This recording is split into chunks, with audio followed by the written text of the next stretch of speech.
কিছুদিন আগে পাকিস্তানের করাচিতে একটা 18 মাসের বাচ্চাকে শারীরিক নির্যাতন করে হত্যা করা হয় এবং তার সঙ্গেই অমানুষিক ঘটনাটা ঘটায় তারই চাচাতো ভাই।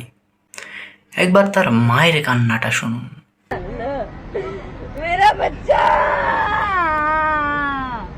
मेरा बच्चा अंदर डाल दिया अंदर डाल दिया अंदर अंधेरा है अंदर रोशनी नहीं है मैं चली जाती ना इसको क्यों बुला लिया इसका क्या कसूर था। মূলত ঘটনাটা ঘটেছিল 8ই অগস্ট 2026। সাসপেক্ট পাগলের মতো অ্যাক্টিং করলেও শেষমেশ সে কিন্তু ধরা দেয়।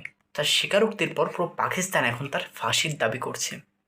কিন্তু প্রশ্নটা আসলে শুধুমাত্র পাকিস্তানকে নিয়ে না, প্রশ্নটা কিন্তু আমাদের নিয়েও।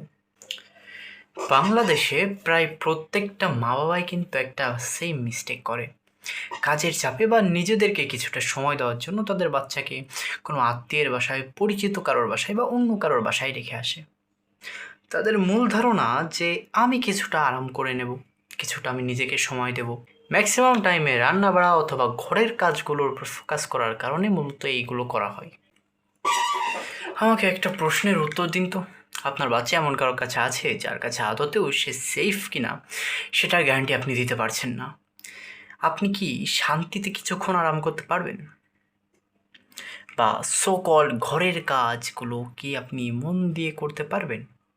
আমি বলবো যে এখনকার সময়ে কাউকেই ভরসা করা যায় না, কেউই বিশ্বস্ত না। আপনি আরেকজনের কাছে আপনার বাচ্চাকে ছেড়ে দিচ্ছেন এই আশায় যে সে আবার ফিরিয়ে আনবে আপনার বাচ্চাকে। কোন যুক্তিতে? বিশ্বাস?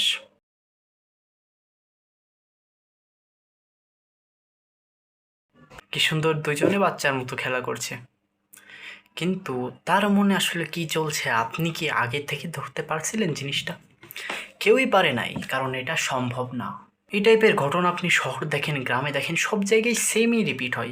গ্রামে পাশের বাড়ির কারোর কাছে অথবা কোনো প্রতিবেশীর কাছে আমরা দিয়ে আসি, আবার শহরে অনেক সময় বাচ্চারা খেলতে খেলতে পাশের ফ্ল্যাটে চলে যায় অথবা বিল্ডিংয়ের অন্য বাচ্চাদের সঙ্গে খেলতে খেলতে তাদের বাসায় চলে যায়। এই টক্সিক সোসাইটিতে মানুষ সামান্য একটু শত্রুতার জন্য বাচ্চার পরে তাই রহম দেখায় না। আর আপনি এই সোসাইটিতে পর্যন্ত অন্যকে ট্রাস্ট করছেন কিভাবে? সব শেষে একটা কথা বেশ ভারাক্রান্ত মন নিয়ে বলতে হচ্ছে যে this world is not for women anymore.